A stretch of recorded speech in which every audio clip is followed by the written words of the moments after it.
ভারতের সম্ভাব্য হামলার ভয় কাঁপছে পাকিস্তান। তাদের এক মন্ত্রী দাবি করছেন ভারত 24 থেকে 36 ঘন্টার মধ্যেই সামরিক হামলা চালাতে পারে, আর সেই ভয়ে থরথর করে কাঁপছেন পাক মন্ত্রী। বুধবার পাকিস্তানের তথ্যমন্ত্রী আতাউল্লাহ তারার এই দাবি করেছেন যে তারা বিশ্বাসযোগ্য গোয়েন্দা তথ্য পেয়েছেন, যা ইঙ্গিত দেয় যে ভারত আগামী 24 থেকে 36 ঘন্টার মধ্যে সামরিক হামলা চালাতে পারে। প্রধানমন্ত্রী নরেন্দ্র মোদী মঙ্গলবার জম্মু ও কাশ্মীরের পেহেলগামে সন্ত্রাসবাদী হামলার জবাব দিতে ভারতীয় সশস্ত্র বাহিনীকে সম্পূর্ণ অপারেশনাল স্বাধীনতা দিয়েছেন। তারপরই এই মন্তব্য করেছেন পাকিস্তানি মন্ত্রী। কি বলেছেন পাকিস্তানের তথ্য ও সম্প্রচার মন্ত্রী আতাউল্লাহ তারার, শোনাবো এবার। Pakistan has credible intelligence that India intends carrying out military action against Pakistan in the next 24 to 36 hours on the pretext of baseless and concocted allegations of involvement in the Pahalgam incident. Indian self-assumed hubristic role of judge, jury, and executioner in the region is reckless and vehemently rejected. Pakistan has been the victim of terrorism itself and truly understands the pain of this scourge. We have always condemned terrorism in all its forms and manifestations anywhere in the world. Being a responsible state, Pakistan open-heartedly offered a credible, transparent, and independent investigation by a neutral commission of experts to ascertain the truth. Unfortunately, rather than pursuing the path of reason, India has apparently decided to tread the dangerous path of irrationality and confrontation, which will have catastrophic consequences for the complete region and beyond. Evasion of credible investigation is in itself sufficient evidence exposing India's real motives. Consciously making strategic decisions hostage to public sentiments, purposefully trumped up for securing political objectives, is unfortunate and deplorable. Pakistan reiterates that any such military adventurism by India would be responded to assuredly and decisively. The international community must remain alive to the reality that the onus of escalatory spiral and its ensuing consequences shall squarely lie with India. The nation reiterates its resolve to defend the sovereignty and territorial integrity of Pakistan at all costs. Pakistan Zindabad. পাকিস্তানের গোয়েন্দা জানিয়েছে ভারত আগামী 24 থেকে 36 ঘন্টার মধ্যে সামরিক হামলা চালাতে পারে। জম্মু ও কাশ্মীরের পেহেলগামে সন্ত্রাসবাদী হামলার জবাব দিতে ভারতীয় সশস্ত্র বাহিনীকে সম্পূর্ণ অপারেশনাল স্বাধীনতা দিয়েছেন। আমরা সবসময় সন্ত্রাসবাদের বিরুদ্ধে কথা বলেছি। হামলার সত্য উদ্ঘাটনের জন্য বিশেষজ্ঞদের নিয়ে নিরপেক্ষ গঠিত তদন্ত কমিশনের মাধ্যমে বিশ্বাসযোগ্য, স্বচ্ছ এবং স্বাধীন তদন্তের প্রস্তাব দিয়েছে। এক্স হ্যান্ডেলে পোস্ট করা এক বিবৃতিতে তারা সতর্ক করে দিয়েছেন যে কোনো আগ্রাসনের চূড়ান্ত প্রতিক্রিয়া দেওয়া হবে এবং এই অঞ্চলে যে কোনো গুরুতর পরিণতির জন্য ভারতকে দায়ী করা হবে। তারা বলেন পাকিস্তানের কাছে বিশ্বাসযোগ্য গোয়েন্দা তথ্য রয়েছে যে ভারত পেহেলগামের ঘটনাকে মিথ্যা অজুহাত হিসেবে ব্যবহার করে আগামী 24 থেকে 36 ঘন্টার মধ্যে সামরিক হামলা চালানোর পরিকল্পনা করেছে। যে কোনো আগ্রাসনের চূড়ান্ত প্রতিক্রিয়া জানানো হবে। এই অঞ্চলে যে কোনো গুরুতর পরিণতির জন্য ভারত সম্পূর্ণরূপে দায়ী থাকবে। পাকিস্তান নিজেই সন্ত্রাসবাদের শিকার এবং সেই ভয়াবহতার যন্ত্রণা সত্যিই বোঝে। আমরা সর্বদা বিশ্বের যে কোনো জায়গায় সকল প্রকার জঙ্গি হামলার নিন্দা করেছি।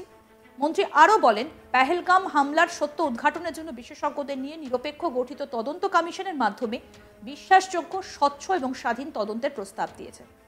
কি বলছেন এই বিষয়ে অবসরপ্রাপ্ত কর্নেল দীপ্তাংশু চৌধুরী, শোনাবো।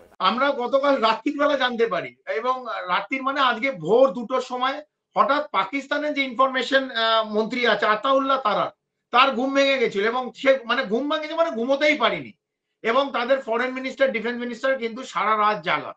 তারা এই ভারতের যে সামরিক বাহিনীর মুভমেন্ট এর যে ভয়, তারা কিন্তু তাদের রাত্রির ঘুম উড়িয়ে দিয়েছে এবং আমরা জানি রাত্রির 2টোর পর এই পাকিস্তানের ফরেন মিনিস্টার আতাউল্লাহ তারার অলরেডি মানে বিশ্বকে বলছে তাদের উর্দু ভাষায় 24 ঘন্টা থেকে 36 ঘন্টা তাদের কাছে নাকি একটা ক্রেডিবল ইন্টেলিজেন্স সোর্স থেকে ইনফরমেশন আছে ভারত তাদের ওপর এই লাইন অফ কন্ট্রোল, ভারতের সামরিক বাহিনী কিন্তু অ্যাটাক করবে, ভারতের নৌসেনা অ্যাটাক করতে পারে, এবং একটা ভারতের যে বায়ুসেনা যখন তখন পাকিস্তানের লাইন অফ কন্ট্রোল ঢুকে পাকিস্তানকে অ্যাটাক করতে পারে। এই ভয় রাত্রি 2টোর পর ইনফরমেশন মিনিস্টার তার কথাবার্তা শুরু হয়েছে, সে রাত্রিরে ঘুমোতে পারছে না, এবং এখন পর্যন্ত কিন্তু ভারতবর্ষ কিছু করেনি। শুধু প্রধানমন্ত্রী একটা কথা কালকে বিকেলবেলা যখন 3টে সার্ভিস চিফের সঙ্গে বসেছিলেন এবং ন্যাশনাল সিকিউরিটি অ্যাডভাইজার আমাদের অজিত ডোভাল সাহেবের সঙ্গে বসেছিলেন, একটি কথা প্রধানমন্ত্রী নরেন্দ্র মোদীজি দেশবাসীর সম্বন্ধে ক্লিয়ার করে বলে দিয়েছেন, আমরা দেশবাসী, উনি দেশবাসীর তরফ থেকে বলেছে আমরা ফুল পাওয়ার দিয়ে দিচ্ছি এবং পুরো ছুট এই 3জন service chief, Indian army, navy এবং এয়ারফোর্সের চিফকে দিয়ে দিয়েছি। তারা যেরম ভাবে চায় পাকিস্তানের যেখানে চায় এবং যে হিসেবে চায়, মানে সব সময় যে লড়াই করতেই হবে সোজাসুজি সেরম না, যে হিসেবে চায়, যেরম ভাবে লড়াই করতে চায় তাদের আমি খুললাম ছুট দিলাম। এতেই রাত্রিরে মানে এদের নিদ্রা ভঙ্গ হয়েছে, এবং ইনফরমেশন মিনিস্টার, ডিফেন্স মিনিস্টার, এবং আমরা কালকে দেখেছি ফরেন মিনিস্টার পাকিস্তান পার্লামেন্টে ইশাক ধার, সে এখনো বলে যাচ্ছে যে পাকিস্তান যে ঘটনা পেহেলগাঁও নিন্দনীয় ঘটনা, পেছন দিকে যে প্রহার করেছে সাধারণ টুরিস্টদের, সেটা নাকি পাকিস্তানের কোনো মদত নেই এবং টিআরএফ নাকি এটা করেনি। এবং এখন আমার টিআরএফ এরও গান গাইছে, দ্য রেজিস্ট্যান্স ফোর্স, যেটা লস্করে তৈবার ফ্রন্ট অফিস, লস্করে তৈবা পুরো পৃথিবীতে ব্যান্ড অর্গানাইজেশন, এই টিআরএফ কে বলছে না এটা টিআরএফ করেনি এবং পাকিস্তান এটা কোনো মদত করেনি। পাকিস্তান কেন মদত করবে?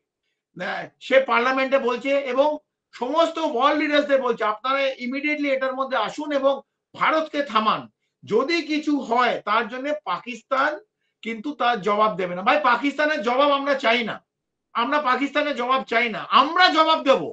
সময় এসেছে যে ভারত জবাব দেবে, এবং আমরা চাই যে এই ফরেন মিনিস্টার, ডিফেন্স মিনিস্টার, পাকিস্তানের ইনফরমেশন মিনিস্টার, এদের ঘুম এবং নিদ্রা ভঙ্গ হোক, এরা না ঘুমোক। এবং আসিফ মুনির পালিয়ে বেড়াচ্ছে, আসিফ মুনির নিজের নিউক্লিয়ার বাংকারের মধ্যে ঢুকে বসে আছে, সেখানে ওদের ওয়ার ব্রিফিং চলছে, ওদের বাইরের থেকে সেনা, এসএস, ব্রিটিশ আর্মির যারা retired soldier, special air service, তাদের সৈনিককে ভাড়া করে আনতে হচ্ছে। তো পাকিস্তানের অবস্থা খুব খারাপ। পাকিস্তানের সামরিক বাহিনীর প্রচুর অফিসার এবং জওয়ান আমরা জানি রেজিগনেশন দিয়ে দিয়েছে। কিছু অফিসার গতকাল যাদের ভিসা ছিল তারা ভাগোড়া বলি আমরা, তারা উড়ে গেছে, দেশ ছেড়ে পালিয়ে গেছে, তাদের নিজেদের আর্মি ছেড়ে পালিয়ে গেছে, যেটা আমাদের স্বপ্নেও আমরা ভাবতে পারি না। মানে আমাদের we will fight the last man and the last bullet, এটা হচ্ছে ভারতীয় সামরিক বাহিনী। আমরা we will fight with the last blood, এটা হচ্ছে ভারতীয় সামরিক, আমরা কেউ পালিয়ে যাই না। সো ওদের এই অবস্থা, তো ওদের ইনফরমেশন মিনিস্টার এবং ডিফেন্স মিনিস্টারের অবস্থা খারাপ, এবং বিভিন্ন ওয়ার্ল্ড লিডারদের বলছে, আমেরিকাকে বলছে, রাশিয়াকে বলছে, চীনকে বলছে ভারতকে থামান, নালে এরপর কি হবে আমরা দায়িত্ব আপনাদের নিতে হবে না, সময় বলবে ভারতবর্ষ কিভাবে আপনাদের জবাব দেবে। আরো আপডেট পেতে দেখতে থাকুন আজ তাক বাংলা, সাবস্ক্রাইব করুন, নোটিফিকেশন পেতে বেল বাটন অপশন প্রেস করুন, হোয়াটসঅ্যাপে ফলো করুন আজ তাক বাংলা।